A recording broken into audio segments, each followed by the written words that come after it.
एक बुढ़ा आदमी था जो दुनिया का एक लौता गोल्डन कोर कल्टीवेटर था। वो लगभग 100 साल तक दुनिया से दूर पहाड़ों में रहता था, लेकिन इतने सालों बाद उसको ऑनलाइन चैटिंग का नशा लग गया। ऑनलाइन ही उसकी बात एक कॉलेज गर्ल की खूबसूरत लड़की ली वे से होने लगी। धीरे धीरे दोनों काफी क्लोज हो गए और फाइनली मिलने का प्लान बन गया। जब लियो वे उससे मिलने आई और उसने बुढ़े आदमी के प्योर सफेद बाल देखे तो वो बिल्कुल शॉक हो गई। साला क्या तूने बोला था वो 20s का है, मगर तेरी हालत तो देख लगता है तेरी गांड भी एक्सपायर हो गई है। बुड्ढा सीरियस फेस के साथ बोला, अरे देखो मैं झूठ नहीं बोल रहा, मैंने जो बताया मैं उतना ही हूँ। फिक्र मत करो, हाथ इधर लाओ, खुद हथियार टच करके देख ले कि काम करता है या नहीं। अभी भी हिम्मत है मेरे में। लियूफे को लगा उसके साथ स्कैम हुआ है। वो गुस्से और डर में बोली, बकवास बंद करो, मुझसे दूर रहो, मैं पुलिस बुला रही हूँ। पुलिस आ गई। बुड्ढा थोड़ा कंफ्यूज हुआ, फिर उसे याद आया कि रिपब्लिक ऑफ चाइना के टाइम भी ऐसे पुलिस केसेस होते थे। तब उसने अपने कपड़ों में से एक आईडी निकाली। पुलिस ऑफिसर ने आईडी देखी तो और भी कंफ्यूज हो गया। आईडी का कवर हल्का ब्लू था और डबल फोल्ड टाइप का था। वो मॉडर्न आईडी कार्ड जैसा बिल्कुल भी नहीं लग रहा था। पहले उसको लगा शायद आर्मी डिस्चार्ज सर्टिफिकेट या कोई फेक डॉक्यूमेंट है, लेकिन ध्यान से देखने पर उसे रिपब्लिक ऑफ चाइना एरा के ऑफिशियल की फोटो दिखी। ऑफिसर बोला, ओल्ड मैन तुम्हारा नाम यी फेंग है, ये आईडी कहाँ से मिली? एंटीक स्टॉल से खरीदी है क्या? फिर ऑफिसर थोड़ा स्ट्रिक्ट हो गया, ड्रामा मत करो, असली आईडी निकालो। यी फेंग कामली बोला, मेरे पास और कोई आईडी नहीं है। ऑफिसर ने उसकी फोटो देखकर बोला, फोटो तो काफी रियलिस्टिक बनवाई है, इतने सालों में इतनी बार सेंसस हुआ होगा। ऑफिसर का पेशेंस टूटने लगा था। उसने सोचा बुड्ढा कोऑपरेट नहीं कर रहा। तब यी फेंग ने धीरे से समझाया, 70-80 साल पहले दुनिया में बहुत केओस था, इसीलिए मैं पहाड़ों में चला गया था। फिर उसने सीधा बोला, मैं 1900 में पैदा हुआ था, अब मेरी एज 124 साल है। उसने नॉर्मल टोन में ऐड किया, तो बताओ या मुझे डबल जीरोस का किड कहना गलत है? ये सुन के लियू फे भी उसको देखने लगी। उसको ऑनलाइन वाली बात याद आ गई। एक बार उसने यी फेंग से पूछा था, तुम 90s के हो या डबल जीरोस के? तब यी फेंग को मॉडर्न स्लैंग का समझ नहीं आया था। उसने पूछा, 90s और डबल जीरोस क्या होते हैं? लियू फे ने एक्सप्लेन किया, जो लोग 2000 के बाद पैदा हुए हैं उन्हें डबल जीरोस किड बोलते हैं। यी फेंग ने कैजुअली जवाब दिया, अच्छा तो मैं भी डबल जीरोस का किड हूँ। अब सबको समझ आ गया कि मिसअंडरस्टैंडिंग कैसे हुई। ऑफिसर वैंग हेल्पलेस स्माइल के साथ बोला, लगता है ओल्ड मैन ने झूठ नहीं बोला, ये सच में डबल जीरोस किड है, बस 1900 वाला। फिर वो अंदर ही अंदर सोचने लगा, मैंने कौन सा पाप किया था जो मुझे 120 साल का डबल जीरोस का किड देखना पड़ा। उसने मजाक में सोचा, हाइट प्रॉब्लम नहीं होती, एज भी गैप नहीं होता, लेकिन अगर दोनों एक दूसरे को रिस्पेक्ट देने लगे तो जनरेशन गैप का क्या होगा? इसी बीच ऑफिसर वैन को चीफ का फोन आया। चीफ ने पूछा, तुमने फोटो में जो आईडी नंबर भेजा था उसमें 008 नंबर नोटिस किया? ऑफिसर वैन बोला, हाँ सर। चीफ सीरियस टोन में बोला, अगर नए ग्रेट जिया रिकॉर्ड्स में भी इस आदमी का वही नंबर है तो ये बहुत बड़ा हिस्टोरिकल फिगर है। फिर चीफ ने वार्निंग दी, उसे ऑफेंड मत करना, संभाल कर डील करो। ऑफिसर वैन तुरंत सीरियस हो गया, जी सर समझ गया। फोन रखने के बाद उसका एटीट्यूड पूरी तरह बदल गया। वो रिस्पेक्ट के साथ बोला, सर आपका सर्टिफिकेट बिल्कुल वैलिड है। फिर यी फेंग ने पूछा, मेरा एक बेटा था, नाम यी चाइशान, पता नहीं अब जिंदा है या नहीं, क्या तुम उसके डिसेंडेंट्स ढूंढ सकते हो? ऑफिसर वैन ने तुरंत कहा, बिल्कुल। फिर उसने कैजुअली ऐड किया, अगर आपके डिसेंडेंट्स ना मिले तो गवर्नमेंट आपको नर्सिंग होम भेज देगी और 5 गारंटीज बेनिफिट्स भी मिल जाएंगी। मगर यी फेन ने सीधा मना कर दिया, उसकी जरूरत नहीं। तभी लियू फे ने एक नोट दिया। उसने क्लियरली एक्सप्लेन किया कि उनके बीच कोई गलत रिलेशनशिप नहीं था। वो यी फेंग से सिर्फ एकेडमिक और सीरियस टॉपिक्स पर बात करती थी। उसका मतलब ये भी था कि फ्यूचर में यी फेंग उसका मेंटोर बन सकता है। सच में ऑनलाइन चैट्स में दोनों ने कभी फ्लर्ट या रोमांटिक बातें नहीं की थी, लेकिन यी फेंग के दिल में धीरे धीरे फीलिंग्स आने लगी थी। उसने सोचा, लियू फे सच में बहुत सुंदर है। उसकी जेंटल और चार्मिंग अपीयरेंस देखकर उसको अपनी पुरानी बीवियों की याद आ गई। ऑफिसर वैंग फिर से बोला, सर आप यहाँ वेट करिए, डिसेंडेंट्स के बारे में न्यूज मिलते ही बताता हूँ। यी फेंग बस मुस्कुरा दिया और सिर हिला दिया। लगभग आधे घंटे बाद ऑफिसर वैंग वापस आया। उसके हाथ में लेटेस्ट सर्च रिजल्ट थे। वो एक्साइटेड होकर बोला, सर हमें आपके डिसेंडेंट्स मिल गए। ये सुनते ही यी फेंग की आंखें चमक उठी। उसने इमोशनल होकर बोला, तो यी फैमिली की ब्लड लाइन अभी भी जिंदा है? ऑफिसर वैंग बोला, मेरे हिसाब से वो आपकी ग्रेट ग्रैंड डॉटर होनी चाहिए। फिर उसने टेबल पर रखा लैंडलाइन उठाया और शंघाई का एक नंबर डायल किया। कॉल कनेक्ट होते ही वो बोला, हेलो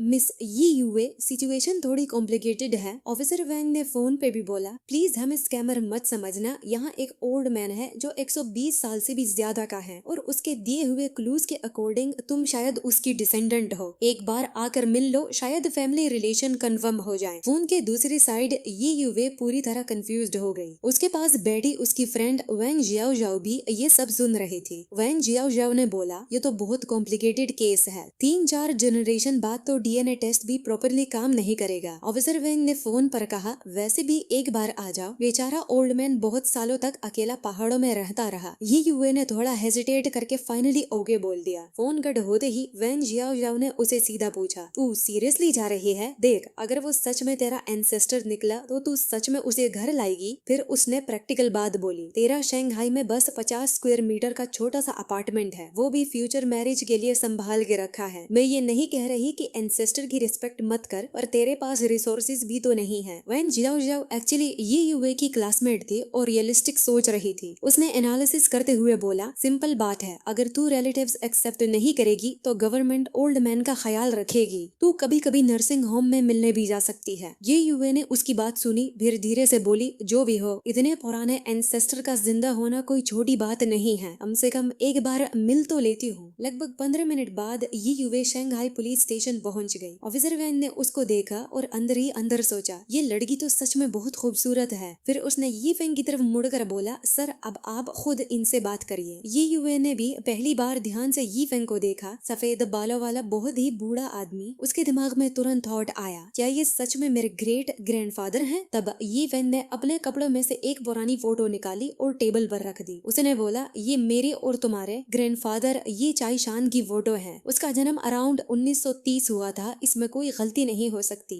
ये युवे तुरंत पास आई और फोटो ध्यान से देखने लगी और शॉकिंगली फोटो में जो आदमी था वो सच में उसके ग्रैंडफादर ये चाईशान ही थे। ये फैन ने फिर से पूछा, क्या चाईशान ने कोई फैमिली ट्री या जिनोलॉजी रिकॉर्ड छोड़ा था? चेक करना, उसमें मेरा नाम डेफिनेटली होगा। ये सुनते ही ये युवे एकदम फ्रीज हो गई। उसको याद आया कि उनकी फैमिली में सच में एक पुराना फैमिली ट्री था और उसे वेजली याद भी था कि उसके ग्रेट ग्रैंडफादर का नाम ये फैंग ही था। अब उसके दिमाग में थॉट्स तूफान की तरह चलने लगे। तभी ये फैंग ने देखा कि वो चुप है, तो उन्होंने लंबी सांस निकाली और बोला, अगर तुम्हें लगता है मैं बर्डन हूँ तो मैं खुद को सपोर्ट कर सकता हूँ। साइड में खड़े ऑफिसर वैंग ने तुरंत बोला, ओल्ड सर, आप इस एज में खुद को कैसे सपोर्ट करेंगे? ये फैंग कामली बोला, मेरे पास बैंक सेविंग है। ऑफिसर वैंग एकदम शॉक हो गया, क्या आपके पास अभी भी बैंक सेविंग है? कितनी? ये फैंग ने बिल्कुल नॉर्मल टोन में जवाब दिया, 6 बिलियन। ये सुनते ही सबके होश उड़ गए। ऑफिसर वैंग ऑलमोस्ट चिल्लाया, 6 बिलियन? फिर उसने सोचा, रुको, ये रिपब्लिक ऑफ चाइना वाले पुराने पैसे होंगे ना? ये फैंग ने सिर हिलाकर मना किया, नहीं, ग्रेट जिया पीपल्स बैंक का पैसा है। फिर उसने एक पुराना डिपॉजिट स्लिप निकाला और बोला, ये मेरा डिपॉजिट प्रूफ है। ऑफिसर वैंग ने स्लिप को ध्यान से देखा और शौक में बोला, ये तो सच में ग्रेट जिया पीपल्स बैंक का सर्टिफिकेट लग रहा है, शायद आज भी पैसे निकाले जा सकते हैं। फिर मजाक में बोला, इतने सालों का इंटरेस्ट ऐड हुआ होगा तो पैसे और भी मल्टीप्लाई हो गए होंगे। उसने एक्साइटेड होके ये युवे से कहा, मिस ये युवे, आपके घर में तो लिटरली ट्रेजर निकला। तब ये फैन ने पोलाइटली पूछा, यंग लेडी, क्या तुम मेरे साथ बैंक चलोगी? ये युवे ने हल्का सा स्माइल करके कहा, मुझे ये युवे बुला लीजिए, इतना फॉर्मल होने की जरूरत नहीं। लेकिन उसने अभी भी उन्हें ग्रेट ग्रैंडपा नहीं बुलाया और रीजन पैसा नहीं था। अगर वो ग्रीडी होती तो अपनी फ्रेंड वैंग जियाओ जाओ की बात मान लेती और पुलिस स्टेशन आती ही नहीं। थोड़ी देर बाद दोनों पुलिस स्टेशन से निकल गए। युवे ने ये वैंग को वॉक करते हुए बैंक की तरफ ले गई। पीपल्स बैंक का साइन हर जगह था, इसलिए उन्हें बैंक ढूंढने में ज्यादा टाइम नहीं लगा। कुछ ही मिनट में वो एक बड़े से बैंक ब्रांच के सामने पहुंच गए। बैंक के अंदर जाते ही युवे बोली, ग्रैंडपा आप यहाँ बैठ कर रेस्ट कीजिए, मैं नंबर टोकन और रिसीप्ट लेके आती हूँ। उसने ये फैंग को वेटिंग एरिया में बिठा दिया। ये फैंग चुपचाप आसपास देखने लगा। बैंक की हर चीज उसके लिए नई और अजीब थी। Modern machines, screens, counters. 100 साल पहाड़ों में रहने के बाद उसके लिए ये सब बिल्कुल नई दुनिया जैसा था। युवे ने नोटिस किया ये फैंग यहाँ वहाँ देख रहा था, तो युवे आराम से ये फैंग के पास आकर बैठी और हल्की आवाज में पूछा, आपके पास जो 5 बिलियन है, पहले कितना विड्रॉ करने का प्लान है? फिर थोड़ा हेजिटेट करके बोली, शायद पहले कुछ बिलियंस निकाल लेते हैं फैमिली एसेट्स सेटल करने के लिए, ठीक है? ये फैंग ने बिल्कुल कैजुअली जवाब दिया, हाँ, कुछ बिलियंस काफी होने चाहिए। बाहर से युवे काम दिख रही थी, लेकिन अंदर ही उसका दिल जोर जोर से धड़क रहा था। आखिरकार 5 बिलियन कोई छोटी अमाउंट नहीं थी और सबसे इम्पोर्टेंट बात, वो पैसा टेक्निकली उसके ग्रेट ग्रैंडफादर का था। कोई भी इंसान इतने पैसे सुन के इमोशनल या एक्साइटेड हो ही जाता, लेकिन वो अपने एक्सप्रेशंस कंट्रोल कर रही थी क्योंकि उसे डर था ये फैंग कहीं उसको मटीरियलिस्टिक ना समझ ले। थोड़ी देर के बाद उसका टोकन नंबर आ गया। वो काउंटर पर गई और एक मिडिल एज फीमेल टेलर को डिपॉजिट स्लिप देते हुए बोली, हेलो, क्या आप प्लीज चेक कर सकती हैं कि इस इससे पैसे विड्रॉ हो सकते हैं या नहीं। फीमेल टेलर ने स्लिप देखी और कंफ्यूज हो गई। उसने कहा, ये क्या है, मैंने ऐसा कभी नहीं देखा।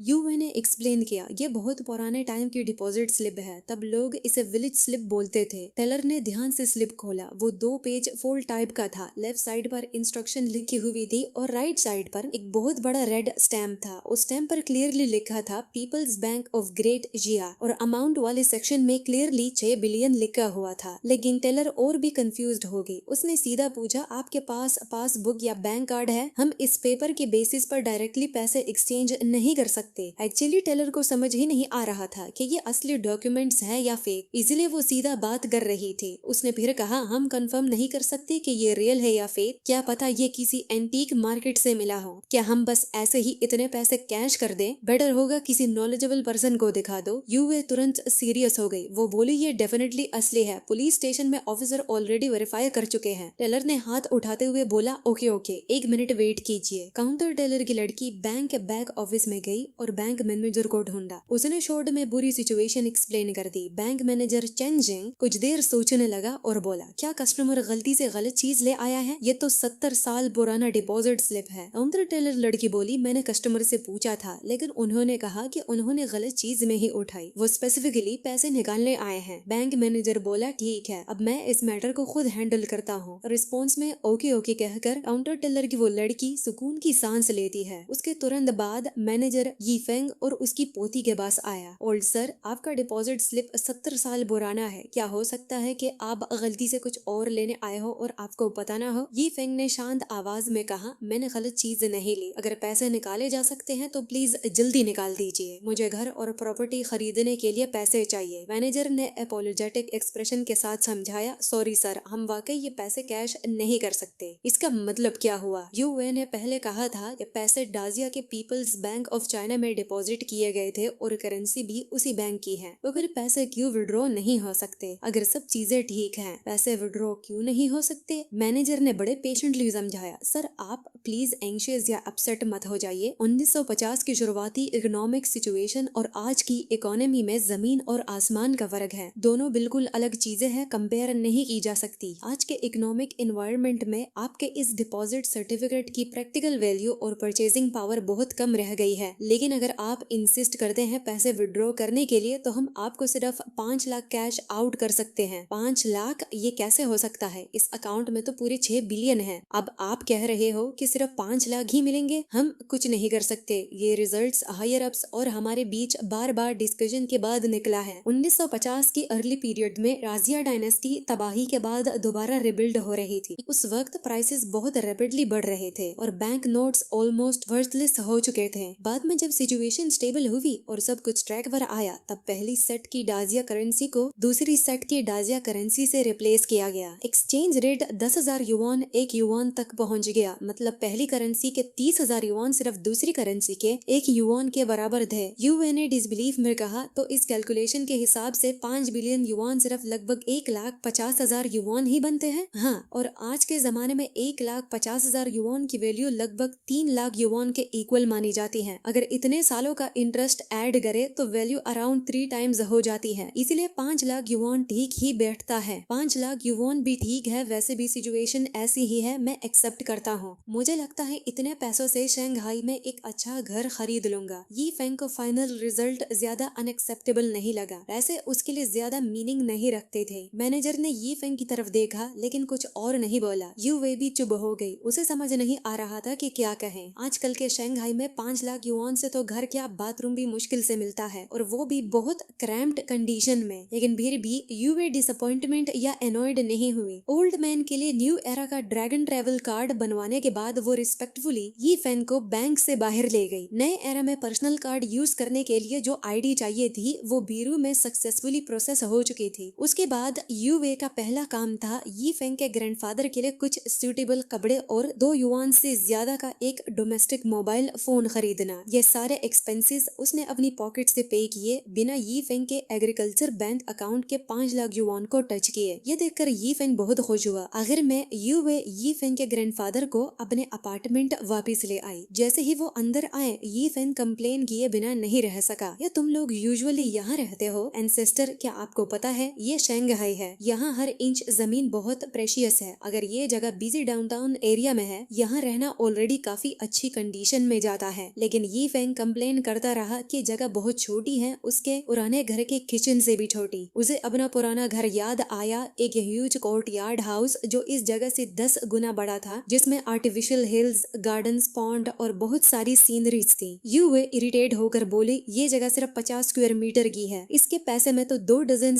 विलेज किचन्स आ जाएंगे। उस रात यी फेंग ने यूवे के अपार्टमेंट में डिनर किया। उसके चेहरे पर पूरे वक्त स्माइल थी। शायद अब उसकी जिंदगी में बस ये एक होप और विश बच गई थी। कल्टीवेशन का रास्ता कब का कम्प्लीटली बंद हो चुका था, आगे बढ़ने का कोई रास्ता नहीं था। अब उसके लिए सिर्फ फैमिली रियूनियन ही सबसे इम्पोर्टेंट चीज थी, और उसकी फैमिली ने उसकी ओल्ड एज और वीकनेस की वजह से उसे डिसलाइक नहीं किया। ये बात यी फेंग को बहुत सुकून देती थी। ये जगह बहुत छोटी है, यहाँ रहना काफी क्रैम्प्ड लगता है। मेरे पास कैपिटल में कुछ पुराने कोर्ट यार्ड हाउसेज भी हैं, वो एम्परर ने रिवॉर्ड में मुझे दिए थे, इसलिए शायद उनकी काउंट नहीं होती, वरना मैं तुम्हें एक ब्राइड और स्पेशियस घर में ले जा सकता था। यी फेंग ने रिग्रेट के साथ कहा और अपनी पॉकेट से कुछ इले पड़ चुके पुराने लैंड डीड्स निकाले। उनमें से एक लैंड डीड किस चीज पर लिखा था, वो इनकम्प्लीट रिसीट्स और डिपॉजिट स्लिप्स पर लिखा गया था, जो एम्परर के थ्रोन पर आने के अर्ली डेज में इशू किए गए थे। ग्रेट जिया डायनेस्टी के बिल्कुल शुरुआती दिनों के डॉक्यूमेंट्स, और उनकी वैल्यू हजारों लाखों गुना बदल चुके थे। ये सब उस जमाने के हैं जब एम्परर ब्रेड रखता था, इसलिए अब इनकी वैलिडिटी और भी कम है, बिल्कुल बेकार जैसे। उस वक्त बैंक में जो ओल्ड सिल्वर नोट्स डिपॉजिट किए गए थे वो भी अब यूजलेस हो चुके हैं। अगर असली सिल्वर बचा होता तो शायद उनकी कुछ वैल्यू होती। इन सिल्वर नोट्स के बारे में भूल जाओ, इनके बारे में सोचना भी मत। यी फेंग ने मुंह खोला जैसे कुछ कहना चाहता हो, लेकिन आखिर में चुप हो गया। सिल्वर इन गॉड्स और गोल्ड इन गॉड्स, वो सारी वैल्यूएबल चीजें उसने सब उस ब्रेड ऑनियन के लिए छोड़ दी थी। उस ब्रेड ने कैसे इमेजिन किया होता कि फ्यूचर में सब कुछ ऐसा हो जाएगा। अगर उसे पहले से पता होता कि सिचुएशन ऐसी बनेगी तो वो जरूर कोई बड़े बड़े संदूक सोने से भर कर रख देता। सिर्फ यी फेंग ही रिग्रेट फील नहीं कर रहा था, यूवे तो और भी ज्यादा रिग्रेट हो रही थी। रोज के इतने इमोशनल अप्स एंड डाउन्स ने उसे बिल्कुल स्पीचलेस कर दिया था। शुरू में उसे लगा था कि उसके एंसेस्टर के पास पूरे 5 बिलियन है, लेकिन फिर वो जायंट अमाउंट अचानक श्रिंक होकर सिर्फ 5 लाख बन गया। एंसेस्टर, आज रात आप मेरे बेडरूम में सो जाइए, मैं बाहर फ्लोर पर सो जाऊंगी और कल मैं बाहर जाकर कोई बड़ा रेंटल प्लेस ढूंढूंगी ताकि हम शिफ्ट हो सकें। घबराइए मत, वो 5 लाख आप अपने पास रखिए, मैं आपके डेली एक्सपेंसेस हैंडल कर लूंगी। यूवे की आवाज में बहुत डिटर्मिनेशन थी। उसके लिए ये ऑलरेडी मिरेकल जैसा था कि उसका एंसेस्टर इतना लंबा जी पाया। उसे अपने पेरेंट्स की प्रॉपरली केयर करने का चांस नहीं मिला था, इसलिए वो अब उस रिग्रेट को पूरा करना चाहती थी। और उसे अपने ग्रैंडफादर को ये भी कहते सुना था कि अगर कभी चांस मिला तो वो अपने एंसेस्टर को जरूर ढूंढने की कोशिश करेगा। वो क्लियरली देख सकती थी कि उसके ग्रैंडफादर यी फेंग को बहुत एडमायर करते थे। ठीक है, फिर अपनी ग्रैंड डॉटर के साथ मिलना कितना अच्छा लग रहा है, यी फेंग ने प्यारी सी स्माइल के साथ सोचा। वो धीरे धीरे अपनी कैन के सहारे लेटा हुआ बेडरूम की तरफ चला गया कुछ खाने के लिए। वैसे तो उसे कैन की जरूरत नहीं थी, लेकिन ओल्ड और वीक देखने का नाटक करना अटेंशन अवॉइड करने के लिए यूजफुल था। यूवे नीचे देखकर रेंटल लिसनिंग ब्राउजर कर रही थी, लेकिन काफी देर तक उसे कोई सूटेबल जगह नहीं मिली। फिर उसने अपनी बेस्ट फ्रेंड को टेक्स्ट किया, मुझे तुम्हें कुछ बताना है, ज्यादा शॉक मत होना, मुझे मेरा ग्रेट ग्रैंडफादर मिल गया, लेकिन अभी मेरे पास हैंडल करने के लिए बहुत सारी चीजें हैं। यूवे ने हल्का सा फ्रॉन किया। आज उसका सच में एक ओल्ड मैन के साथ मिसअंडरस्टैंडिंग हुआ था और वो आदमी 100 साल से भी ज्यादा उम्र का था, लेकिन उसने उस बात को ज्यादा सीरियसली नहीं सोचा। उसने रिप्लाई किया, तो फिर सीधा मेरे घर आ जा, वैसे भी मैं अकेली रहती हूँ, इतना बड़ा घर है, सिर्फ मेरे लिए ज्यादा ही है, मैं अकेली नहीं आ रही, मैं अपने पेरेंटल ग्रैंड पेरेंट्स को भी साथ लाऊंगी। तो क्या हुआ, हमारे रिलेशनशिप में इतनी फॉर्मेलिटी की कोई जरूरत नहीं है। तुम्हारे रिलेटिव कुछ टाइम के लिए यहाँ आकर रह सकते हैं और मैं उनका ख्याल रखने में हेल्प कर दूंगी। और वैसे भी तुम्हारे ग्रैंड पेरेंट्स की एज देखकर लगता है कि उन्हें एलिवेटर की आदत बिल्कुल नहीं होगी, स्टीप स्टेयर्स चढ़ना तो और भी मुश्किल होगा, इसीलिए पुरानी बिल्डिंग्स जहाँ एलिवेटर नहीं होते वो बिल्कुल सूटेबल नहीं है। और नई बिल्डिंग्स में एलिवेटर होने के बाद भी कई एल्डरली लोगों को चक्कर और नौजिया फील होता है, वो हैंडल नहीं कर पाते, विला ही सबसे बेस्ट और सूटेबल चॉइस है। मेरे पास वैसे भी एक्स्ट्रा जगह है। लियू फे को इस बात की अच्छी अंडरस्टैंडिंग थी। बहुत से एल्डरली लोग एलिवेटर में डीजी और नौजिया फील करते हैं। यूवे ने थोड़ा सोचा और उसे भी लगा कि बात रीजनेबल है। उसने मैसेज का रिप्लाई दिया, तो फिर मैं तुमसे फॉर्मेलिटी नहीं करूंगी, मैं हर मंथ तुम्हें रेंट दूंगी, एक पैसा भी कम नहीं। अरे बस जल्दी आ जाओ, टाइम वेस्ट मत करो। उसने पर्सनली यूवे को पहले बताया था कि उसे वो double zeros born online friend बहुत पसंद है और वो हमेशा उसके साथ रहना चाहता था। लेकिन एंड में क्या निकला? बिल्कुल हिलेरियस सिचुएशन। एक 120 साल का डबल जीरो पैदाइशी आदमी लीव कर सकती हो। यूए ने टीजिंग टोन में मैसेज भेजा, तुम आज अपने प्रिंस चार्मिंग से मिलने नहीं गई थी? क्या वो बिल्कुल तुम्हारी इमेजिनेशन जैसा नहीं था? हैंडसम, डैशिंग और रिफाइंड, देखते ही तुम फ्लैट हो गई होगी। लियू फे इस बात से काफी ट्रबल्ड थी। उसे समझ नहीं आ रहा था कि वो इस सिचुएशन को कैसे डिस्क्राइब करे। बस उस बात को छोड़ो, बाद में प्रॉपरली बताऊंगी। बहुत फ्रस्ट्रेटिंग है, मेरे पास बोलने के लिए इतनी सारी बातें हैं। ऐसा नहीं था कि वो आदमी अनअट्रैक्टिव या डिसअपॉइंटिंग था। सच तो ये था कि अगर वो ओल्ड मैन कुछ साल यंगर होता तो वो डेफिनेटली बहुत हैंडसम होता, इसमें कोई डाउट नहीं था। ओके, अभी के लिए यही स्टॉप करते हैं। कल ओल्ड मैन को लेकर आ जाना, मैं यही वेट करूंगी। अगली सुबह जब अच्छी तरह रोशनी हो चुकी थी, यूवे यी फैन को लेकर सरवन विला पहुंच गई। जल्दी ही एक परफेक्टली प्रोपोर्शन्ड यंग वुमेन उन्हें रिसीव करने बाहर आई, लेकिन उसके चेहरे का एक्सप्रेशन तुरंत खुशी से कंफ्यूजन में बदल गया। ये देखकर यूवे सरप्राइज हो गई। यूवे ने अपनी दोस्त से पूछा कि क्या हो गया, मैं देखकर इतना शॉक क्यों लग रहा है? लियू फे ने ध्यान से मिस्टर यी फेंग के चेहरे को देखा। मिस्टर यी, आप भी साथ आए हो? दोनों वुमेन के शॉक्ड एक्सप्रेशन और नजरें देखकर यी फेंग के पास एक्सप्लेन करने के अलावा कोई ऑप्शन नहीं था। ये लड़की बहुत अच्छी और काइंड हार्टेड है। शंघाई आने से पहले मेरा इसी से ही थोड़ा कनेक्शन था। यी फेंग ने उनके रिलेशनशिप को बहुत सिंपली एक्सप्लेन किया, सिर्फ कुछ वर्ड्स में बात खत्म कर दी। उसके सालों के हाई रैंकिंग स्टेटस ने उसमें एक हैबिट डेवलप कर दी थी, कॉम्प्लिकेटेड चीजों को भी सिंपल और शॉर्ट तरीके से एक्सप्लेन करने की। इस पॉइंट पर लियू फे को समझ आ गया था कि अब वो बात छुपा नहीं सकती, इसलिए वो शर्मा गई और सच कॉन्फेस कर दिया। मेरा जो ऑनलाइन इंटरेस्ट था तो वो मिस्टर ये ही है। यूवे एक सेकंड के लिए स्टन रह गई, फिर जोर जोर से हंसने लगी। वो इतना हंसी के ऑलमोस्ट गिर ही पड़ी। लियू फे, तुम तो मुझे हंसा हंसा के मार ही दोगी। जिस आदमी के लिए तुम ऑनलाइन इतनी ऑब्सेस थी, जिसके साथ लाइफ स्पेंड करने की बात करती थी, वो एक्चुअली मेरे एंसेस्टर निकले। या अनबिलीवेबल कोइंसिडेंस है। मैंने कब ऐसी बातें बोली? रूमर्स मत फैलाओ। लियू फे ने तुरंत डिनाई करना शुरू कर दिया और बहुत स्ट्रांगली डिनाई किया। ये बात बहुत एम्बैरेसिंग है। ठीक है ठीक है, कोई फर्क नहीं पड़ता, इसमें इतनी बड़ी बात ही क्या है? हाइट कभी प्रॉब्लम नहीं होती, टेंशन मत लो। उम्र भी कभी बैरियर नहीं होती, इन चीजों की चिंता मत करो। आज से तुम्हारी सीनियोरिटी तो मुझसे बहुत ज्यादा हो गई। ग्रेट ग्रैंडमा, मेरा प्रणाम एक्सेप्ट कीजिए। कैसी हो आप? ये सुनकर लियू फे का चेहरा पूरी तरह से लाल हो गया। उसका मन कर रहा था कि जमीन फट जाए और वो उसमें छुप जाए। वो जल्दी से उन दोनों को रूम्स तक ले गई और सेटल कर दिया। यी फेंग ने दिल से ग्रेटिट्यूड और सिंसियर थैंक्स एक्सप्रेस किया। कल ही उसने अपनी ग्रेट ग्रैंडडॉटर से सुना था कि लियू फे हमेशा यूवे का बहुत ख्याल रखती थी। असल में लियू फे की क्लासमेट भी एक कंपनी बॉस थी। लियू फे ने जल्दी से हाथ हिलाकर कहा, इतनी फॉर्मल होने की जरूरत नहीं, यूवे और मैं बहुत अच्छी फ्रेंड्स हैं। अब जब आप यहाँ रह रहे हैं, मैं आपसे अपने क्वेश्चंस और डिफिकल्टीज पूछ सकती हूँ। यूनिवर्सिटी के प्रोफेसर हिस्टोरिकल टेक्स्ट स्टडी करते हैं, लेकिन सर आप तो उस एरा में खुद जी चुके हैं। फिलहाल लियू फे की यी फेंग के लिए जो अफेक्शन थी वो सिर्फ एक वजह से थी, उसके कंट्री के हिस्ट्री के बारे में यी फेंग की इनक्रेडिबली डीप अंडरस्टैंडिंग। और जहाँ तक रोमांटिक फीलिंग्स की बात थी, जैसे ही उसे पता चला कि सामने वाला आदमी 120 साल का है, वो सारी एम्बिशियस फीलिंग्स हवा हो गई। इंसान पत्थर या लकड़ी से नहीं बने होते और एक महीने तक एकेडमिक एक्सचेंज के बाद नेचुरली अटैच हो सकता है, लेकिन एक यंग लड़की जो अपनी लाइफ के प्राइम में हो, उसे एक 120 साल के आदमी को रोमांटिकली पसंद करने की एक्सपेक्टेशन रखना सच में एक मजाक था। यी फेंग ने सीरियसली नोट किया और जवाब दिया, कोई प्रॉब्लम नहीं। रिपब्लिक ऑफ चाइना से लेकर लेट चिन डायनेस्टी तक का पीरियड मुझे बहुत अच्छी तरह से पता है। तुम मुझसे जो पूछना चाहती हो पूछ सकती हो। यी फेंग को सेटल करने के बाद यूवे लाइव ब्रॉडकास्ट स्टार्ट करने की प्रिपरेशन करने लगी। यी फेंग का पूरा फोकस अब अर्निंग्स और लिविंग पर था। उसके रूम में बैठकर सीनरी एडमायर करने का कोई इंटेंशन नहीं था। वो ज्यादा टाइम यूवे के साथ स्पेंड करना चाहता था। एक जगह खड़े होकर उसने सराउंडिंग हाउसेस की डेकोरेशन और फर्निशिंग को केयरफुली ऑब्जर्व किया और बिना साई किए रह नहीं सका। ये एरा सच में बहुत अच्छा है। लोगों की लाइफ पहले से कितनी ज्यादा बेटर हो गई है। आज यूवे ने इंडोर ब्रॉडकास्ट चूज नहीं किया था, उसने आउटडोर लोकेशन पिक की थी। इस इसलिए यी फेंग के पास विला के बाहर स्ट्रोल करने के अलावा और कोई ऑप्शन नहीं था।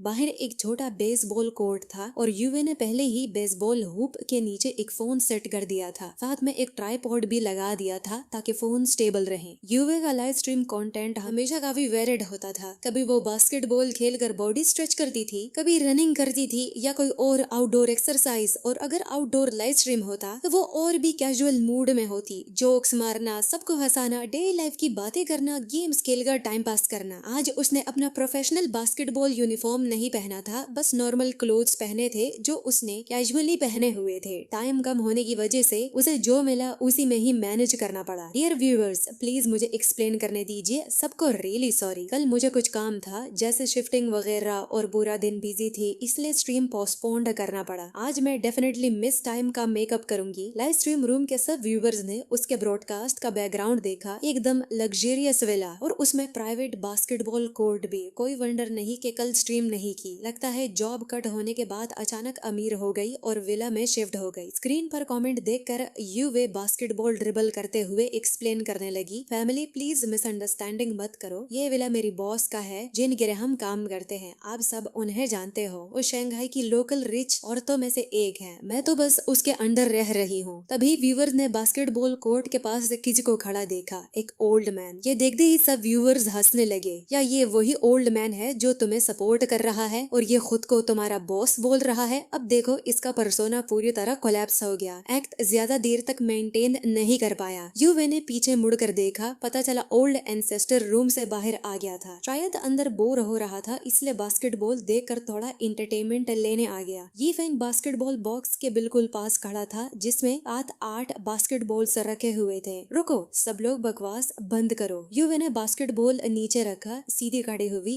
और प्लीडिंग जेस्चर करते हुए मर्सी मांगने लगी। ये मेरे एंसेस्टर हैं, इनकी एज 100 साल से भी ज्यादा है, बिलीव कर सकते हो। मैं शिफ्ट हुई क्योंकि मेरे एंसेस्टर मुझे ढूंढते हुए आए थे। पुराना घर बहुत छोटा था। जैसे ही उसने बात खत्म की, सबने अपने सिर के ऊपर से एक स्विच साउंड सुना। बास्केटबॉल नेट के अंदर क्लीन शॉट जाने की आवाज। उस क्रिस्पी और परफेक्ट शॉट के साथ जब सबने देखा कि यी फेंग कैजुअली बास्केटबॉल थ्रो कर रहा था, पूरा लाइव स्ट्रीम ऑडियंस पागल हो गया। क्या सीरियसली ये शॉट ओल्ड मैन ने मारा? ये प्री अरेंज स्क्रिप्ट तो नहीं हो सकता ना? यूवे भी बिल्कुल स्टंड रह गई। उसने बिल्कुल एक्सपेक्ट नहीं किया था कि इतनी डिस्टेंस से शॉट लगाना, हालांकि एनबीए कोर्ट पर भी इतना इजी नहीं होता। और सब लोग शॉक से रिकवर भी नहीं कर पाए थे कि तभी यी फेंग ने दोबारा बास्केटबॉल उठाया और कैजुअली हल्का सा थ्रो किया। अगेन एक स्विच आवाज के साथ बॉल फिर से सीधा नेट के अंदर चली गई। इस बार कैमरा ने सब कुछ क्लियरली कैप्चर कर लिया और लाइव स्ट्रीम का चैट कमेंट से भट पड़ा। सब लोग कहने लगे ये पक्का कोई बास्केटबॉल मास्टर है जो ओल्ड मैन के रूप में आया है, क्योंकि कोई ओल्ड मैन इतना एक्यूरेट कैसे हो सकता है? ये बहुत इम्पॉसिबल है। असल में यी फेंग सिर्फ यूवे के मूवमेंट्स इमिटेट कर रहा था। उसने लगातार 2 शॉट्स मार दिए, फिर उसे लगा कि ये ज्यादा इंटरेस्टिंग नहीं है तो वो रुक गया और साइड में खड़ा हो गया। यूवे खुद को रोक नहीं पाई और पूछ बैठी, रैंपा क्या आपने पहले कभी बास्केटबॉल खेला है? नहीं, मैंने कभी ये चीज टच भी नहीं की, मैं तो बस कैजुअली थ्रो कर रहा था। ये तो एक एक्सीडेंटल एक्ट था। मैंने एक्सपेक्ट भी नहीं किया था कि बॉल इतनी इजीली बास्केट में चली जाएगी। वैसे ग्रैंड डॉटर, तुम अभी किस से बात कर रही थी? हमारे ग्रैंडफादर के सामने हाई लाइव स्ट्रीम हो रहा है। यी फेंग इस नए कॉन्सेप्ट लाइव स्ट्रीमिंग को लेकर कम्प्लीटली कंफ्यूज्ड था। यूवे ने एक्सप्लेन किया, तब जाकर उसे समझ आया। मतलब कैमरा के थ्रू बहुत सारे लोग रियल टाइम में सब कुछ देख सकते हैं। अभी ली यूफे विला से बाहर आई और बोली, मैंने आपके लाए हुए सारे ओल्ड फोटोज देख लिए। या आप चाहते हैं कि मैं उन्हें फ्रेम करवा के वॉल पर लगा दूं? उन सब चीजों की जरूरत नहीं, परेशान मत हो, सबको फेंक दो। वैसे भी अब वो सब यूजलेस हैं। उनमें बस यूवे की ग्रैंड पेरेंट्स के ओल्ड फोटोज हैं और मेरी भी एक फोटो जो कि एम्परर के साथ है, उसे भी जला दो, अच्छी तरह बर्न कर देना, बात खत्म। मैं सोच रहा था कि इन फोटोज को प्रूफ के तौर पर रखूं ताकि दिखा सकूं कि वो प्राइवेट कोर्ट यार्ड मुझे उनकी तरफ से गिफ्ट मिले थे, लेकिन यूवे ने कहा कि ओल्ड लैंड डीड्स अब वैलिड नहीं है, तो ये सब यूजलेस ही हुआ। फिर उन्हें रखने का क्या फायदा? लाइव स्ट्रीम का चैट फिर से ब्लास्ट हो गया। ओल्ड मैन की एम्परर के साथ ओल्ड फोटोज और पुराने बीजिंग कोर्ट यार्ड हाउसेस के लैंड डीड्स। क्या ये ओल्ड मैन बस ब्रैगिंग कर रहा है? ली यूवे ऑब्वियसली उन फोटोज को बर्न नहीं करने वाली थी, चाहे वो फोटोज में लोगों को प्रॉपरली आइडेंटिफाई नहीं कर पा रही थी, लेकिन बहुत से लोग ब्लॉन्ड हेयर और ब्लू आईज वाले फॉरेनर्स थे, इसलिए उन फोटोज की कॉमेमोरेटिव और रिसर्च वैल्यू काफी थी। जब यूवे ने देखा कि उनके ग्रैंडफादर का बास्केटबॉल में इंटरेस्ट खत्म हो गया है तो उसने भी इंसिस्ट करना छोड़ दिया। वो वापस विला के अंदर गए और इंडोर लाइव स्ट्रीम स्टार्ट कर दिया। मतलब बेसिकली वो बस कैजुअली गेम खेलते हुए स्ट्रीम कर रही थी। इस बीच यी फेंग के पास करने के लिए कुछ खास नहीं था। उसने देखा कि यूए ने फोन साइड में रख दिया और स्क्वायर कंप्यूटर स्क्रीन के सामने बैठ गई। उसे लगा लाइव स्ट्रीम खत्म हो चुका है। यी फेंग को बस इतना पता था कि फोन से लाइव स्ट्रीम किया जा सकता है, बाकी टेक्नोलॉजी के बारे में वो बिल्कुल क्लूलेस था। यी फेंग अपने रूम में ऊपर जाना चाहता था, लेकिन जब उसने विला की स्पाइरल स्टेयरकेस देखी जो सिर्फ कुछ मीटर्स की हाइट के लिए इतनी लंबी बनी हुई थी, तो उसे समझ नहीं आया कि इतना अननेसेसरी स्ट्रक्चर क्यों बनाया गया है। उसे वो टाइम वेस्ट करने वाला और बेकार लगा। इसलिए यी फेंग ने सीधा हल्का सा कदम लिया और एक लाइट पुश के साथ डायरेक्टली सेकंड फ्लोर तक जंप कर दिया। उसने रेलिंग पकड़ी और फ्लिप मारकर सेकंड फ्लोर कॉरिडोर में लैंड कर गया। उधर लाइव स्ट्रीम चैट और गिफ्ट्स इतनी क्रेजी हो रहे थे कि यूवे को लगा व्यूअर्स प्रैंक कर रहे हैं। फैंस के कहने पर उसने रिप्लाई चेक किया और देखते ही कंप्लीटली फ्रीज हो गई। विला के मेन हॉल के पीछे ग्रैंडपा यी फेंग ने बस सेकंड फ्लोर की तरफ कैजुअली देखा था, फिर सोफा पर स्टेप रखा और सीधा सेकंड फ्लोर तक लीप मार दिया। एकदम ग्रेसफुली लैंड करते हुए उसकी मूवमेंट्स इतनी स्मूथ और नेचुरल थी जैसे कोई मूवी स्पेशल इफेक्ट चल रहा हो। नॉर्मली काम रहने वाली यूवे भी शौक में चिल्ला उठी, इम्पॉसिबल, बिल्कुल इम्पॉसिबल, स्ट्रीमर जल्दी पीछे देखो, तुम्हारे एंसेस्टर आ रहे हैं, वो तुम्हारे बिल्कुल पीछे खड़े हैं। यूवे ने रिफ्लेक्सिबली पीछे मुड़कर देखा और सच में ग्रैंडपा यी सेकंड फ्लोर कॉरिडोर में खड़े थे। लेकिन यी फेंग को बिल्कुल आइडिया नहीं था कि इतने सारे लोग और सिटीजन स्क्रीन के थ्रू उसे देख रहे हैं। उसके लिए तो बस फोन लाइव स्ट्रीमिंग का एक सिंपल टूल था। उसे सिर्फ इतना समझ आता था कि बहुत लोग देख सकते हैं, और इस बार वो भी स्पाइरल स्टेयरकेस की इतनी सारी स्टेप चढ़ने में लेजी फील कर रहा था, और अपना टाइम वेस्ट न करने के लिए उसने इस तरह किया। तो उसने सीधा सेकंड फ्लोर की रेलिंग क्रॉस की और नीचे जंप मार दिया। ये वन हैंडेड रेलिंग वॉल्ट इतना स्टाइलिश और डैशिंग था कि मूवी वाली जैकी चैन के एक्शन सीन्स भी कम एक्साइटिंग लगते।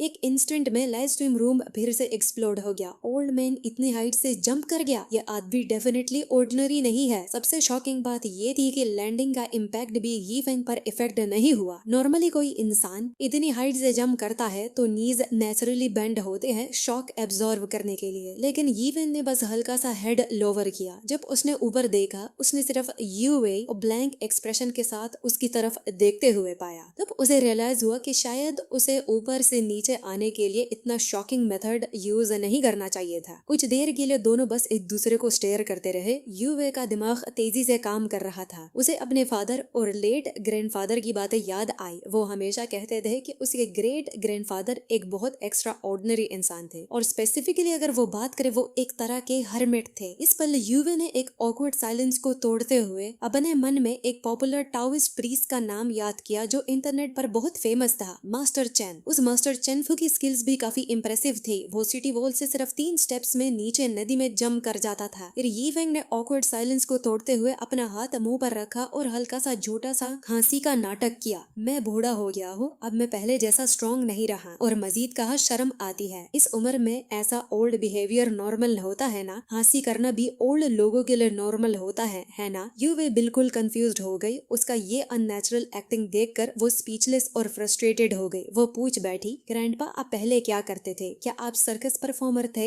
यी फेंग मुस्कुराया और बोला, मैंने बहुत सारे काम किए हैं। एक बार तो मुझे एम्परर बनना और ड्रैगन थ्रोन पर बैठाने का ऑफर भी मिला था, लेकिन मैंने मना कर दिया था। बाकी सब ठीक था। लाइव स्ट्रीम के व्यूवर्स फिर से कंट्रोल नहीं कर पाए। एम्परर बनने के अलावा सब कुछ किया है। ये तो लेजेंडरी लेवल ब्रैगिंग है। शायद हिस्ट्री में सिर्फ हान शिन ही ऐसा कर पाया होगा। अभी सेकंड फ्लोर से एक आवाज आई, यूवे तुम यहाँ हो? आज क्या स्ट्रीम किया? जरा मुझे भी दिखाओ। इस वक्त लाइव स्ट्रीम ऑलरेडी बहुत एक्टिव था। व्यूअर्स की संख्या बहुत ज्यादा हो चुकी थी। यूवे ने यी फेंग की तरफ देखते हुए कंफ्यूज्ड और अम्यूज्ड टोन में कहा, तुम लोगों ने देखा नहीं क्या हुआ अभी? हमारे एंसेस्टर सेकंड फ्लोर पर कैसे आए? स्टेयर से आए क्या, या फिर फ्लाई करके? सच बताओ तो वो ऊपर से उड़ के आए थे। ये जोक मत बनाओ, बिल्कुल बोरिंग है। लियो फे ने स्नॉट करते हुए सोचा कि यूवे बस लाइव स्ट्रीम को एंटरटेन करने के लिए एग्जैजरेट कर रही है, मगर यूवे बिल्कुल स्पीचलेस हो गई। उसे समझ नहीं आ रहा था कि कैसे एक्सप्लेन करे। वो ये भी रियलाइज नहीं कर पाई कि उसके पीछे क्या हो रहा था। स्क्रीन पर व्यूअर्स ने ऑलरेडी वो सीन रिकॉर्ड कर लिया था। कंप्यूटर के सामने बैठकर चैट देखते हुए मैसेजेस स्नोफॉल्स की तरह गिर रहे थे और गिफ्ट्स नॉन स्टॉप आ रहे थे। व्यूअरशिप 1.2 मिलियन से जंप करके 3 मिलियन से ऊपर चली गई थी। ये live stream almost top tier streamers के लेवल्स को टच कर रही थी और लाइव स्ट्रीम ऑफिशियल चार्ट्स पर टॉप पोजीशन पर आ गया था। ज्यादा से ज्यादा लोग क्यूरियोसिटी में ज्वाइन कर रहे थे। थैंक यू सभी गिफ्ट्स के लिए, मैंने सब देख लिया है, थैंक यू। मेरे एंसेस्टर को लाइव स्ट्रीमिंग का कॉन्सेप्ट नहीं पता है, मैं उनकी तरफ से आप सब से थैंक यू बोलती हूँ और मैं अब लाइव स्ट्रीम बंद करती हूँ। बस आज के लिए इतना ही। और इतना कहकर यूवे ने लाइव स्ट्रीम क्लोज कर दिया और ऑफलाइन हो गई। इस वक्त ली यूवे ने देखा कि यूवे ने स्ट्रीम एंड कर दिया है तो वो पास आ गई। कमेंट सेक्शन ओपन करते हुए वो मुस्कुराई और बोली, ये लोग अभी भी बहुत संख्या में स्पैम कर रहे हैं। वैसे आज एक्चुअली हुआ क्या था? हमारे ग्रैंडफादर ने आखिर किया क्या? तुम लोग तो काफी एक्साइटेड हो, रेवेन्यू भी काफी अच्छा है, डेटा इम्प्रेसिव है, पॉपुलैरिटी और फॉलोवर्स दोनों काफी ग्रो कर रहे हैं। अगर ये मोमेंटम मेंटेन रहा तो तुम प्लेटफॉर्म से बेटर डील भी नेगोशिएट कर सकती हो। यूवे सोफा पर बैठ गई और लियूवे ने पूछा, तुमने सच में रिप्लाई नहीं देखा? मैं तो ऑलमोस्ट बोल ही गई थी, अभी देख लेती हूँ रिप्लाई। सच में फ्लाइंग था? यूवे ने कमली रिस्पॉन्ड किया, वो सरप्राइज वाली बात नहीं है, वो सीधा फर्स्ट फ्लोर से सेकंड फ्लोर जंप कर गया था। मैं आज बिल्कुल डम फाउंडेड हो गई हूँ। अगली सुबह लियूफे ने टाइम वेस्ट नहीं किया, वो अपने गिल्ड स्टूडियो गई और कोर मेंबर के साथ मीटिंग स्टार्ट कर दी। इस बार यूवे और उसके एंसेस्टर की वजह से उनकी लाइव स्ट्रीमिंग करियर को एक गोल्डन अपॉर्चुनिटी मिल गई थी और ये चांस उनके लिए बहुत इंपॉर्टेंट था, क्योंकि इंटरनेट फेम कभी परमानेंट नहीं होता। आज जो वायरल है वो कल गायब हो सकता है। अगर इस वेव को कैच कर लिया तो सक्सेस मिल सकती है, वरना अपॉर्चुनिटी चली जाती है। यूवे पहले सेकंड टियर स्ट्रीमर थी, लेकिन अब वो गिल्ड की स्ट्रॉन्गेस्ट स्ट्रीमर बन चुकी थी। मीटिंग का कोर टॉपिक यही था, यूवे और उसके एंसेस्टर की पॉपुलैरिटी को कैसे यूज किया जाए। प्लान्स और प्रमोशनल मटेरियल्स पहले से रेडी थे। सब लोग शॉर्ट प्लेटफॉर्म, वीडियोस, वेबसाइट्स और न्यूज साइट्स पर प्रमोशन करो। लियूवे ने कॉन्फ्रेंस रूम के बीच बैठकर कहा, फोकस यीफेंग पर होना चाहिए। एक मेंबर ने बोला, सर शॉर्ट वीडियो प्लेटफॉर्म पर प्रमोट करने की जरूरत नहीं है, जहाँ भी जाओ old man flying to second floor already viral है, हम जितना भी पुश करें इफेक्ट सेम ही नहीं होगा। मैं पूरा दिन स्क्रॉल कर रहा हूँ, ये क्लिप्स हर जगह है, तो बेटर है हम वेबसाइट्स और न्यूज मीडिया पर फोकस करें। ली यूफे खुशी से बोली, नेटिजन्स यानी कि जो लोग नेट इस्तेमाल करते हैं सच में शॉक हो गए हैं। वो यीफेंग को जेन्युइनली पसंद करते हैं, वरना वो अपने आप हेल्प क्यों करते। इस लेवल की हाइप के साथ यूवे का लाइव स्ट्रीम पक्का हिट है। ओल्ड मैन का ह्यूमर और पर्सनैलिटी भी काफी इंटरेस्टिंग है। नेक्स्ट लाइव स्ट्रीम और भी ज्यादा वायरल होगा। इवन अगर यूवे सुअर भी बन जाए उस लाइव स्ट्रीम में, तो पक्का उसकी नेक्स्ट वीडियो वायरल होगी, मतलब कि उस ओल्ड मैन की वजह से। लेकिन तभी ली यूवे का फोन रिंग हुआ। कॉलर आईडी देखकर उसका एक्सप्रेशन चेंज हो गया। तुम लोग कंटिन्यू करो, मैं कॉल अटेंड करके आती हूँ। वो जल्दी से बाहर चली गई। रूम में लोग विस्पर करने लगे कि शायद फैमिली प्रेशर या फादर का कॉल हो सकता है, क्योंकि उसके फादर और ब्रदर लाइव स्ट्रीमिंग इंडस्ट्री को लो क्लास बिजनेस समझते थे। उन्हें समझ नहीं आता था कि एक टॉप हिस्ट्री स्टूडेंट ऐसी फील्ड में क्यों जा रही है। मिस्टर लियू एक रिस्पेक्टेबल और रिच फैमिली से बिलोंग करता है। उसके फैमिली बैकग्राउंड के हिसाब से लाइव स्ट्रीमिंग इंडस्ट्री को लो क्लास प्रोफेशन माना जाता है और इस फील्ड में हर टाइप के लोग होते हैं, इसलिए उनकी फैमिली का वरिड होना नॉर्मल बात है। लाइव स्ट्रीमिंग इंडस्ट्री में मिलने वाले लोग बहुत कॉम्प्लिकेटेड होते हैं, उतने क्लासी नहीं जितना लोग बाहर से समझते हैं। अगर यकीन नहीं होता तो बड़े बड़े स्ट्रीमर्स को ही देख लो, जैसे ही उनके पास अचानक पैसा आता है ये लोग एरोगेंट और पागल जैसे हो जाते हैं। क्यों? क्योंकि उनका कैरेक्टर स्ट्रॉन्ग नहीं होता। आखिर टैलेंट और कैरेक्टर दोनों जरूरी होते हैं, सिर्फ तभी कोई इंसान लॉन्ग टर्म टिक सकता है। मुझे लगता है कैपिटल हमेशा प्रॉफिट के पीछे भागता है। अगर हम मिस्टर लू को लाइव स्ट्रीमिंग इंडस्ट्री में सक्सेसफुल बना दें तो शायद उनकी फैमिली भी इस काम को एक्सेप्ट कर ले। प्रॉब्लम ये है कि हम अभी उस लेवल तक नहीं पहुंचे और इतना पैसा भी नहीं कमा रहे लोग इम्प्रेस हो जाए। यूवे चुपचाप सबकी बातें सुन रही थी, वो कुछ नहीं बोली। अंदर ही अंदर वो समझ रही थी कि यूवे जो भी कर रही है वो असल में अपनी दोस्त की भलाई के लिए कर रही है। कुछ देर बाद यूवे उठकर रूम से बाहर गई और लियूफे को ढूंढने लगी। उसने पूछा, तुम्हें अंकल लियू का कॉल आया था? लियूफे ने कहा, नहीं मेरे भाई का कॉल था, लेकिन बात ऑलमोस्ट सेम ही है, बस मैसेज पहुंचाना था। सच कहूँ तो मैं काफी टाइम से इंडस्ट्री चेंज करने का सोच रही हूँ। तुम और मैं दोनों जानते हैं कि ये इंडस्ट्री असल में कैसी है, और क्योंकि हम इंडस्ट्री के डर्टी रूल्स फॉलो नहीं करना चाहते तो नेचुरली हम पीछे रह जाएंगे। लेकिन अब जब हमारे पास वो ओल्ड मैन है तो सिचुएशन अलग है। चाहे आज तुम्हें कुछ स्पेशल नहीं किया, फिर भी ऑडियंस तुम्हें पसंद कर रही थी और गिफ्ट्स गिफ्ट्स भेज रही थी ना, मुझे लगता है ये लाइफ टाइम अपॉर्चुनिटी है, हमारी गिल्ड ये चांस मिस नहीं कर सकती। यू वे ने पूछा, लेकिन चेयरमैन लियो को कैसे समझाए? लियो वे ने हल्की सी स्माइल के साथ कहा, अभी उसकी टेंशन मत लो, स्टेप बाय स्टेप देखेंगे। वैसे भी मैं इम्पल्सिव डिसीजन लेने वाला इंसान नहीं हूँ। हमारे पास फाइनली एक मौका आया है, अगर ये मिस हो गया तो जिंदगी भर रिग्रेट करेंगे। वैसे भी मैंने ओल्ड मैन से प्रॉमिस किया है कि मैं उसका ख्याल रखूंगी और उसके लास्ट टाइम तक उनके साथ रहूंगी। ये सुनकर यूवे शॉक हो गई। यूवे हंसकर बोली, हाँ, लेकिन ये तभी पॉसिबल है जब उन्हें अपने डिसेंडेंट्स ना मिले। अब कुछ फैमिली मेंबर्स मिल तो गए हैं, लेकिन तुम्हारी इनकम स्टेबल नहीं है। सच बोलूं तो लाइव स्ट्रीमिंग इंडस्ट्री में कुछ भी स्टेबल नहीं होता। आज फेम है, कल गायब। इसीलिए हम ओल्ड मैन को सेंटर बना के आउटडोर लाइव स्ट्रीम करेंगे। अगर ये सक्सेसफुल हो गया तो हम एक टॉप लेवल स्ट्रीमर क्रिएट कर सकते हैं। और सबसे बड़ी बात, ओल्ड मैन एक चलती फिरती हिस्ट्री बुक जैसा है। हमें उसे कोई डेंजरस स्टंट करवाने की जरूरत नहीं है, बस उन्हें लेट चिन डायनेस्टी और रिपब्लिक ऑफ चाइना के जमाने की स्टोरीज शेयर करने दो। हमारे लाइव स्ट्रीम ऑलरेडी हिट हो जाएगा। सोचो जरा, आजकल उनकी एज के ज्यादा लोग मेंटली इतने शार्प नहीं होते और ना ही इतना क्लियरली बात कर पाते हैं, लेकिन हमारे एंसेस्टर्स सिर्फ इंटेलिजेंट ही नहीं, उनकी कम्युनिकेशन स्किल्स भी अमेजिंग है। उनकी आंखें और कान भी यंग लोगों जैसे एक्टिव हैं और ऐसे लोग बहुत रेयर होते हैं। और सबसे इम्पोर्टेंट बात, उनमें नई चीजें सीखने और एक्सेप्ट करने की एबिलिटी भी बहुत स्ट्रांग है। इसी वक्त शंघाई के एक विला में लियो फे के फादर, जिनका नाम लियो जेंगियो है, उन्होंने अपने बड़े बेटे लियो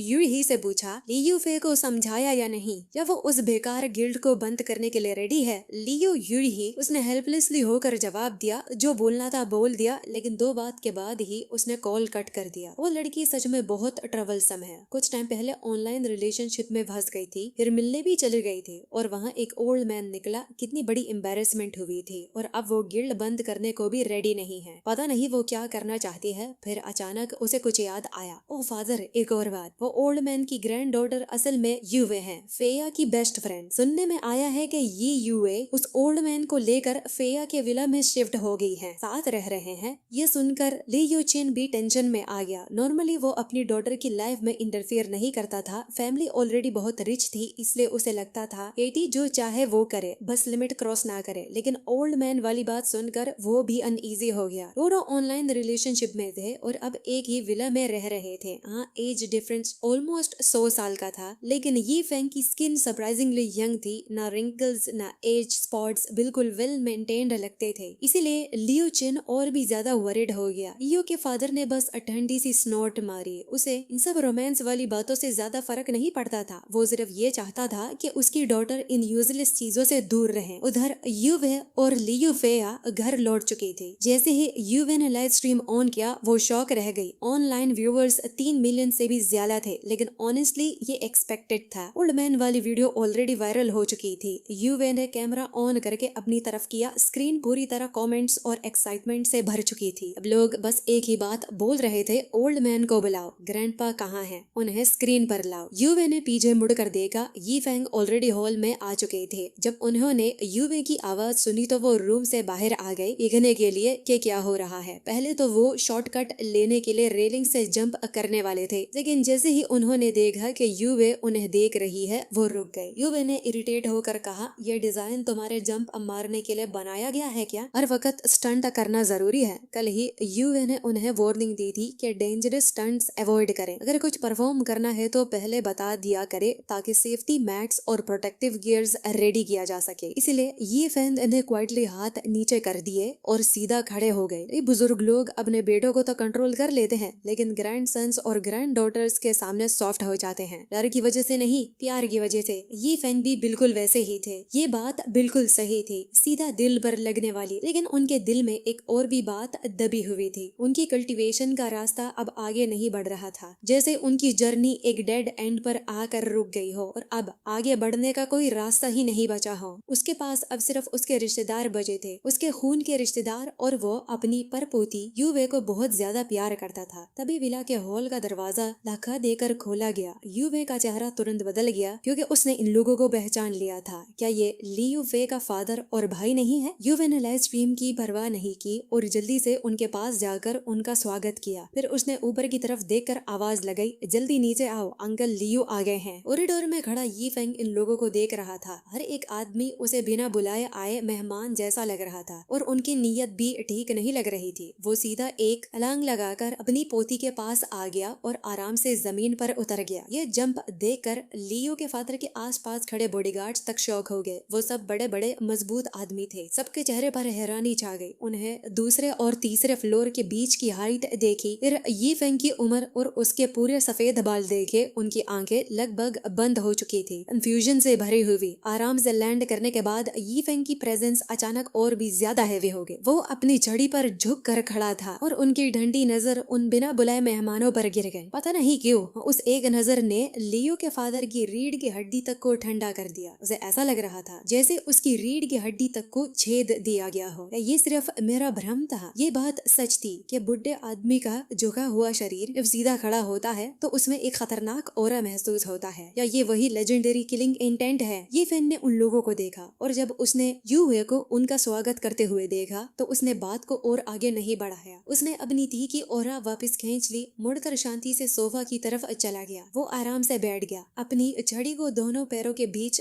टिकाया, दोनों हाथ ऊपर रखकर चुपचाप लियू के फादर और बाकी लोगों को देखने लगा। तभी लियू के फादर ने अपनी नजर अपने बड़े बेटे लियू यूही की तरफ घुमाई। यूवे ने इंट्रोडक्शन दिया, ये मेरे ग्रेट ग्रैंडफादर हैं। थोड़ी एम्बैरेस्ड होते हुए उसने समझाया, ओल्ड मैन को किसी की देखभाल चाहिए होती है, इसलिए मैं उन्हें यहाँ ले आई। हम अगले कुछ दिनों में रहने के लिए जगह ढूंढ लेंगे और जैसे ही कोई ठीक जगह मिल गई हम यहाँ से शिफ्ट हो जाएंगे ताकि उन्हें डिस्टर्ब ना करे। लियो के फादर ने यूए की तरफ देखा और उसका टोन थोड़ा नरम हो गया। तुम्हें जगह बदलने की कोई भी जरूरत नहीं है, तुम फेया की अच्छी दोस्त हो, यहाँ रह सकती हो। वैसे भी वो पूरी विला में अकेली नहीं रह सकती, उसे सेटल डाउन करने की कोशिश करो। जी अंकल, मैं करूंगी, मैं उसे प्रॉपरली बात करूंगी। मैं फेया को नीचे बुलाती हूँ। ये कहकर लियो यूही सीढ़ियाँ चढ़ते हुए ऊपर चला गया। यूवे, तुम्हें इतना टेंस होने की जरूरत नहीं है, रिलैक्स करो, ये मेरा घर है, इतनी फॉर्मल मत बनो। टी और पानी सर्व करने का काम उसने सर्वेंट पर छोड़ दिया। यूवे सिर्फ साइड में खड़ी रहकर चुप रह गई। लॉजिक के बेस पर ये बात सही थी, वो गेस्ट थी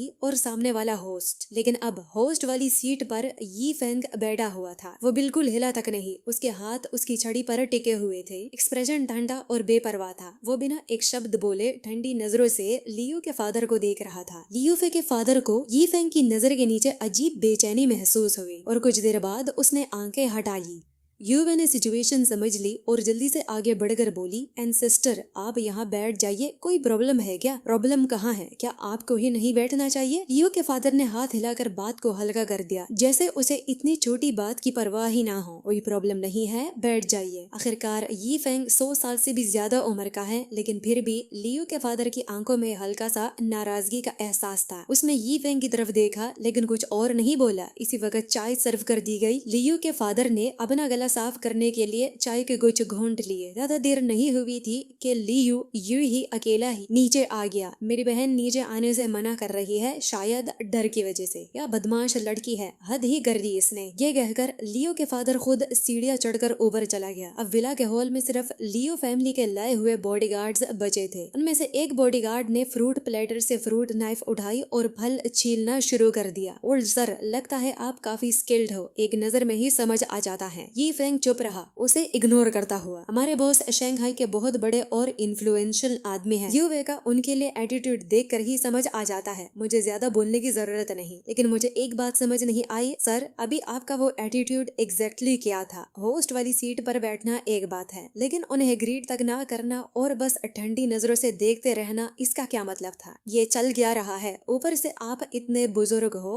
फिर भी इतना रूड बिहेवियर। जैसे आप फल छील रहे हो सिर्फ खाने के लिए नहीं, अपनी बात को और अथॉरिटेटिव बनाने के लिए। ये देख करके यी फेंग अब भी बहरा और गूंगा बनने का नाटक कर रहा है और एक शब्द तक नहीं बोल रहा। ये देखकर बॉडीगार्ड का मूड इरिटेट होने लगा। फल छिलते वक्त वो एक पल के लिए रुक गया। ये छोटी सी मूवमेंट भी यूवे की नजरों से बच नहीं सकी। तुम भी चाय पियो यंग मैन, शांत हो जाओ। हमारे बॉस बहुत जेनरस है और छोटी बातों का बुरा नहीं मानते, लेकिन हम बॉडीगार्ड्स की भी ड्यूटी होती है। ओल्ड मैन, अभी जो आपने हमारे बॉस की डिसरिस्पेक्ट की थी वो नहीं करनी करनी चाहिए थी। उनके बॉडीगार्ड के तौर पर मुझे लगता है हमें थोड़ी बात कर लेनी चाहिए। दूसरी तरफ ऊपर फ्लोर पर लियो के फादर जब लियो फे के रूम की तरफ जा रहा था तब कॉरिडोर में लगे फोटो फ्रेम्स ने उसका ध्यान खींच लिया। वो सब ब्लैक एंड व्हाइट फोटोज थी, कुछ काफी ब्लरी थी लेकिन डिटेल अभी भी पहचानी जा सकती थी। ये सब पुरानी तस्वीरें थी जिन्हें लियो फे ने फ्रेम करवा कर डेकोरेशन के तौर पर कॉरिडोर में लटकाया हुआ था। लगभग हर आधे मीटर के फासले पर एक frame black and white photo लगी हुई थी। फोटोज में अलग अलग लोग, अलग अलग शरीर और अलग अलग चेहरे, लेकिन हर एक फोटो में एक ये आदमी बार बार नजर आ रहा था। एक आदमी जो अब 30 या 40 साल की उम्र में लग रहा था। उस आदमी की एज समझना मुश्किल था। कुछ फोटोज में वो मिडिल एज लग रहा था और कुछ में जवान। एड, क्या हुआ? आप क्या देख रहे हो? ये शायद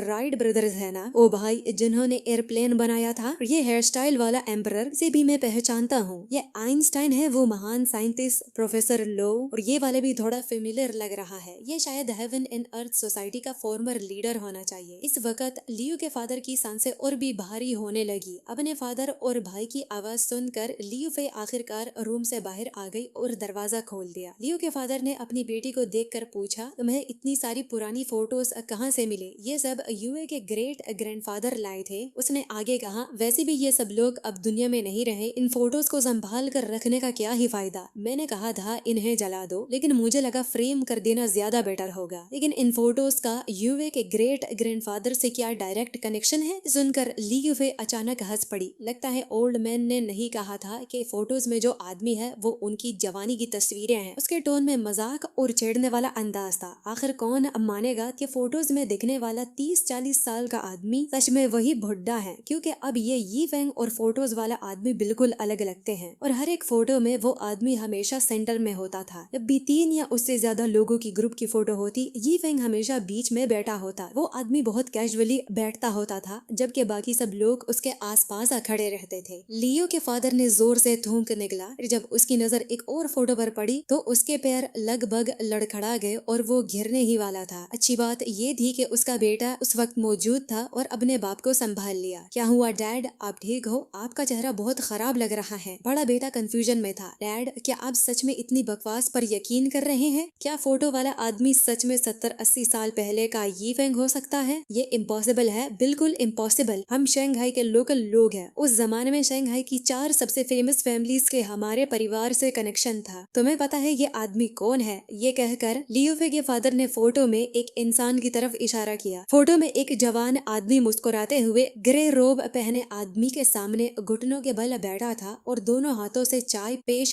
कर रहा था। उसकी पोस्चर बहुत रिस्पेक्टफुल थी और उसने जरा सी भी लापरवाही दिखाने की हिम्मत नहीं की थी। लियो यूहे ने सिर हिलाकर मुस्कुराते हुए कहा, डैड, मुझे हिस्ट्री में ज्यादा नॉलेज नहीं है, तो प्लीज मेरा टेस्ट मत लो। ये आखिर बंदा कौन है, आप ही बता दो। लियो फेया के फादर ने गहरी सांस ली और धीरे से बोला, ये डू यू शेंग था, पुराने जमाने का शंघाई का किंग।